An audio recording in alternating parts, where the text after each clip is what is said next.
Halo anak-anak semua, Assalamualaikum warahmatullahi wabarakatuh. Bagaimana kabar kalian hari ini?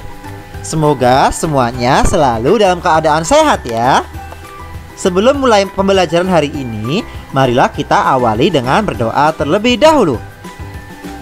Berdoa mulai. Berdoa selesai.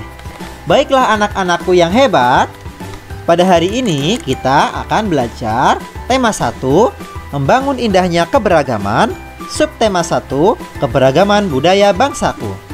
Dan sekarang kita masuk ke pembelajaran ketiga. Pada pembelajaran kali ini kita akan belajar tentang perambatan bunyi.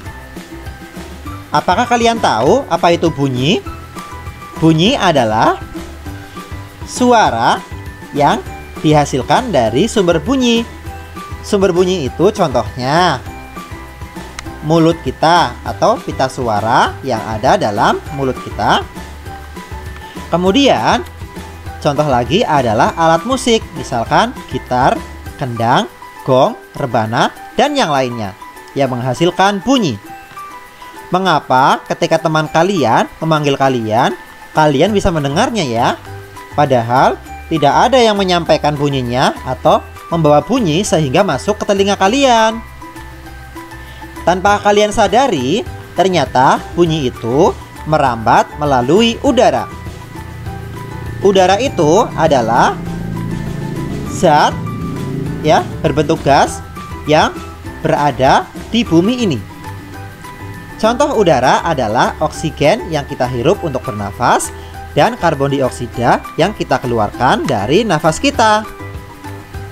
Sehingga jika teman kalian memanggil kalian, kalian bisa mendengarnya meskipun dari jarak yang cukup jauh, karena terdapat udara di antara kalian.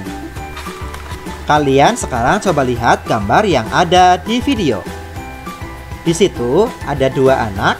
Yang satu berbicara menggunakan selang, dan anak yang kedua menempatkan selang di telinganya. Nah, ketika kalian mencoba, maka ini bertujuan untuk membuktikan bahwa bunyi merambat melalui udara. Alat dan bahannya adalah selang plastik kira-kira 2 meter saja. Bagaimana cara kerjanya? Yang pertama, pegang salah satu ujung selang dan mintalah temanmu untuk memegang selang yang lainnya. Dekatkan ujung selang ke telingamu. Mintalah temanmu berbisik melalui selang yang ia pegang. Dengarkan dan catat apa yang temanmu bisikkan. Berikan hasilnya kepada temanmu untuk diperiksa. Nah, ketika kalian selesai melakukan percobaan ini, Pak Guru yakin kalian akan mendengar apa yang diucapkan oleh temanmu dengan jelas ya. Mengapa? Karena temanmu berbicara melalui selang dan akan langsung diterima oleh teman yang lain yang mendengarkan selang itu. Jadi, bunyi ini akan merambat dengan cepat karena panjang selang hanya 2 meter saja. Nanti kalian coba praktekkan di rumah ya dengan temanmu. Nah, selanjutnya, selain melalui udara, ternyata bunyi atau suara itu bisa merambat melalui benda padat loh. Apakah kalian tahu benda padat itu yang seperti apa? Ya, benda padat itu adalah benda yang volume atau isi dan bentuknya tetap.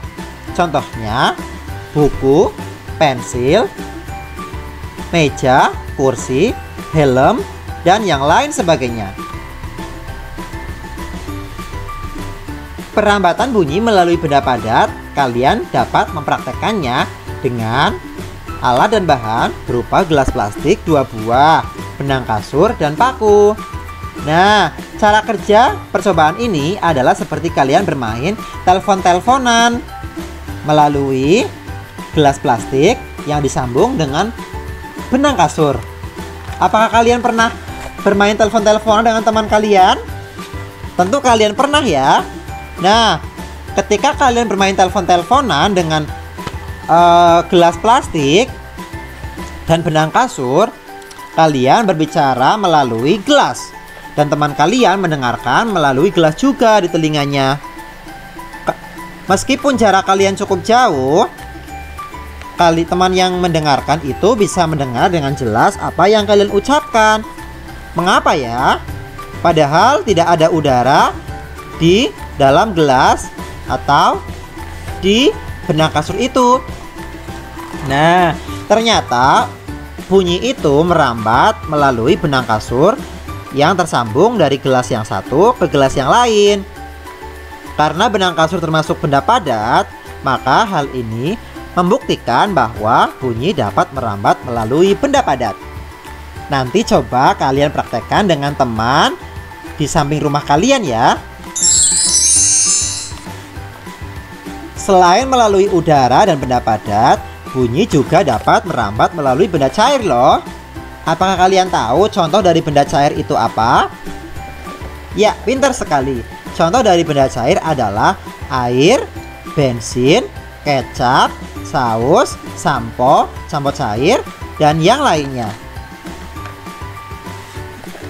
Kalian bisa mempraktekkan perambatan bunyi melalui benda cair itu dengan alat ember berisi air, batu, dan corong. Untuk lebih jelasnya, coba kalian lihat gambar yang ada pada video. Ada dua anak yang sedang mempraktekannya. Bagaimana cara kerjanya? Yang pertama, isilah ember dengan air hingga penuh. Yang kedua, masukkan corong ke dalam ember hingga bagian bawahnya terendam. Usahakan corong tidak menempel pada ember ya. Jadi tidak sampai bawah sekali. 4. Mintalah temanmu untuk mengetuk salah satu sisi ember dengan menggunakan batu secara perlahan. Pada saat yang sama, dekatkan telingamu pada bagian atas corong. Dengarkan dan catatlah hasilnya. Nah, Pak Guru yakin ketika kalian mempraktikkan seperti itu, maka teman yang mendengarkan di atas corong akan mendengar bunyi yang diketukkan oleh temanmu dengan batu. Mengapa? Karena bunyi itu bisa merambat melalui benda cair. Kalau kalian tidak percaya, maka setelah ini kalian praktekkan dengan teman sebelah rumah kalian ya. Selanjutnya, pada pertemuan sebelumnya kemarin kalian sudah belajar mencari ide pokok pada kalimat utama. Apakah kalian masih ingat? Ya, pintar sekali. Dalam suatu paragraf ada yang namanya kalimat utama dan gagasan dan kalimat pendukung.